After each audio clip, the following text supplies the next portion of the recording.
What's up everyone, and welcome back to the channel. Today we've got Colby clawing for another crack at Kamaru Usman, Dan Hooker looking for a zombie, and Luis Pena in the news. Don't forget to like this video and subscribe to the channel to see more videos just like this. Now let's get into it.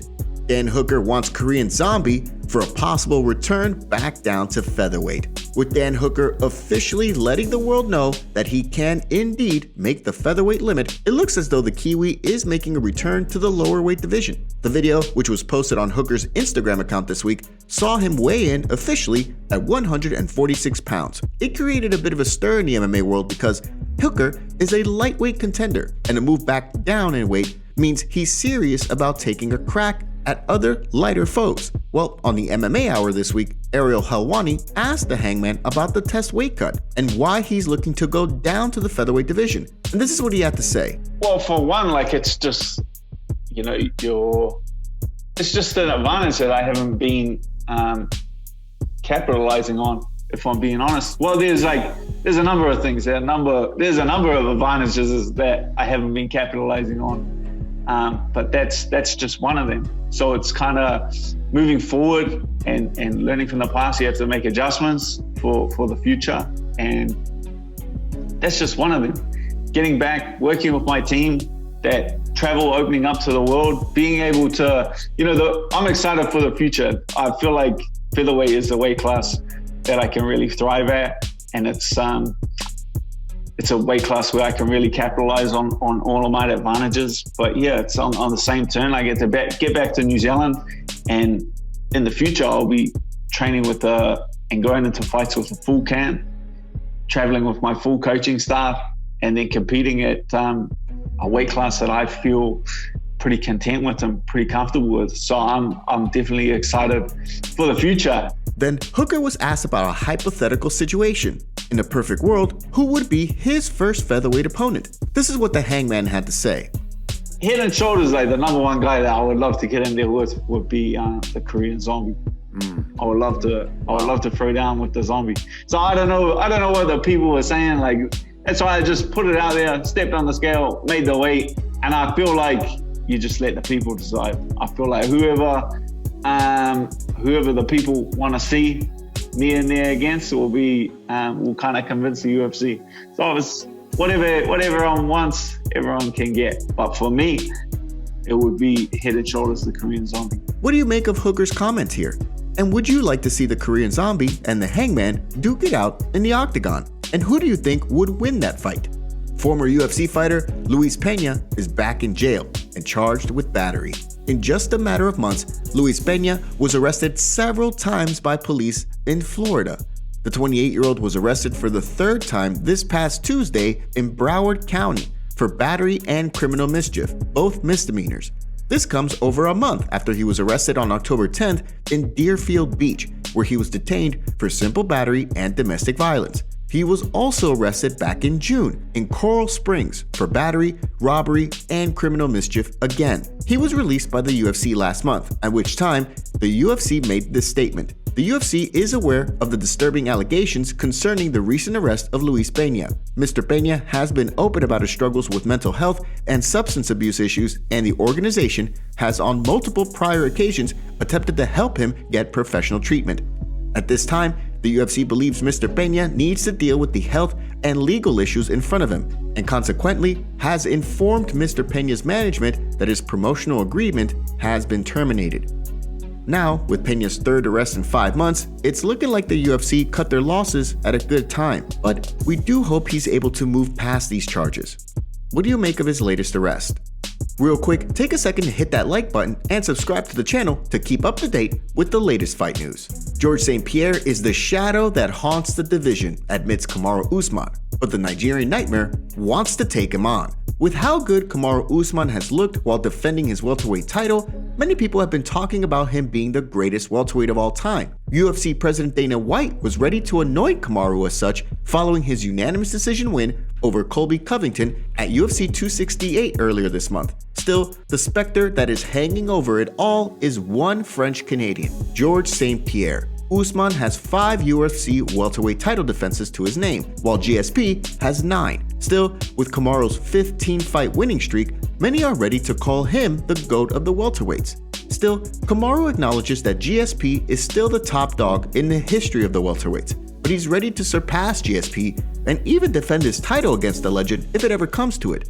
Case in point, while on the Full Send podcast this week, Kamaru Usman said this. George is the shadow that haunts the division, kind of. Well, it did, not anymore, but definitely did. When Tyron Woodley was champ, you know, that he haunted the division. When Robbie Lawler was champ, George haunted the division because it was like everyone knew the champ never lost his belt, and he just kind of was floating out there, still training. You could tell that he was still working out, and he was just kind of out there. Does that never like happen? Khabib now. Yeah. He haunts the lightweight division because everyone's like that, yeah. Khabib's a champ, you know. So Yeah.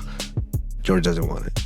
He don't want it. I know he doesn't want it. So it's okay. I've let that ship sail because, you know, he's retired. Let him retire in peace. You know, eat and drink and do whatever he wants. The 34-year-old Usman has been very active, having defended his title 3 times this year. Still, do you think he's a bit peeved that others still see GSP as the greatest in the division? And what do you think Usman has to do in order for fans to put him in the same breath as GSP?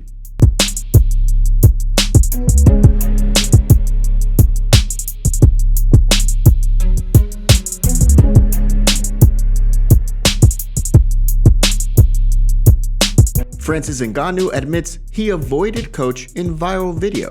With UFC heavyweight champion Francis Ngannou gearing up to take on interim champion Cyril Gane next year in a title unification bout, many people are wondering whether the two are feuding. Gane and Ngannou did train together briefly many years ago. The drama has intensified after Ngannou split with his MMA coach, Fernand Lopez, and both of them began trash-talking each other in the media. Now, Lopez is training Gane.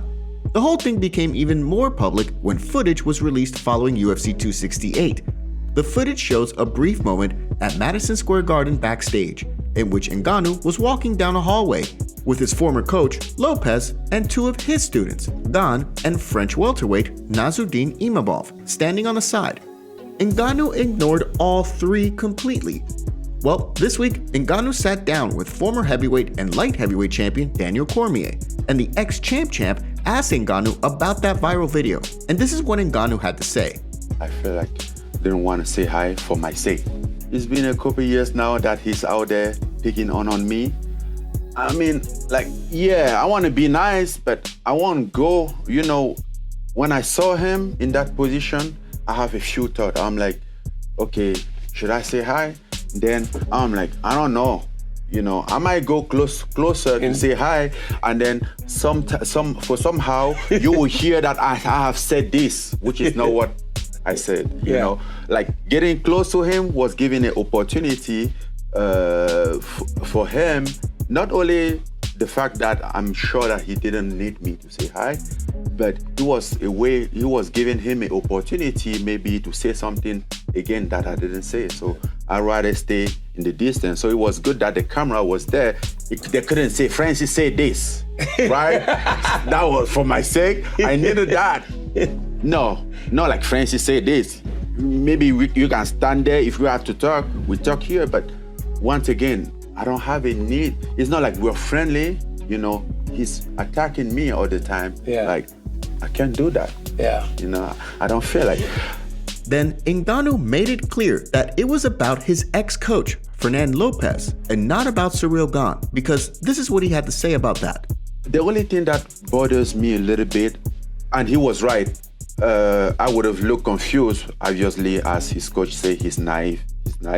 But I would have been confused too, because if he wasn't Gane, if I walk by Gane, I would say hi. If it's just him, if it's just him, I would say hi. What's up? Then Ngannou broke down his now famous, or infamous, stroll backstage at Madison Square Garden.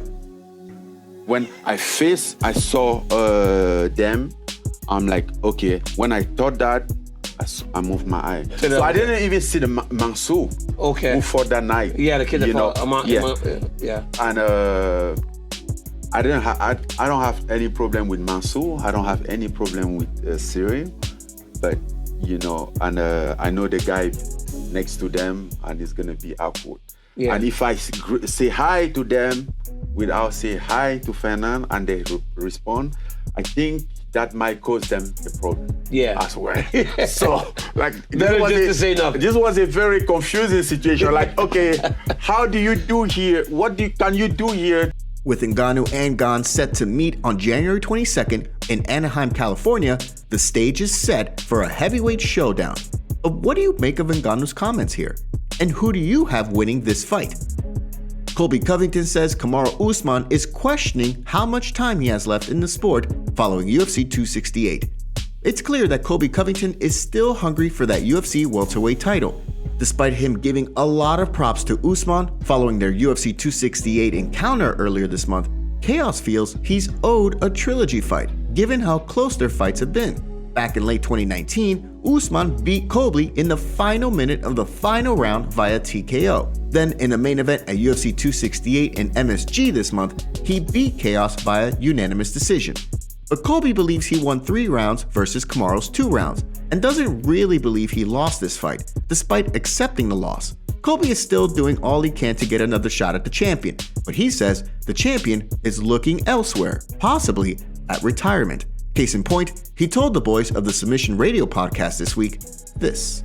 I want another shot. I want that belt. I want to fight for it again. And Marty don't want to fight me again. He even went to Dana and Hunter after the fight and was like, man, that was a tough fight, man. I don't know how much more I got left in this sport. So, it might be a default me fighting for a championship, but there needs to be a belt on the line, man. I'm the best fighter in the world, pound for pound, #1, undisputed, undefeated, Colby Chaos Covington. While Colby wants another crack at Usman, do you want to see it? Let us know in the comments below. Today's video was jam-packed with all sorts of stories from the MMA world. What do you make of what's going on in the fight world? Don't forget to smash the like button and subscribe to the channel to see more videos just like this. See you next time.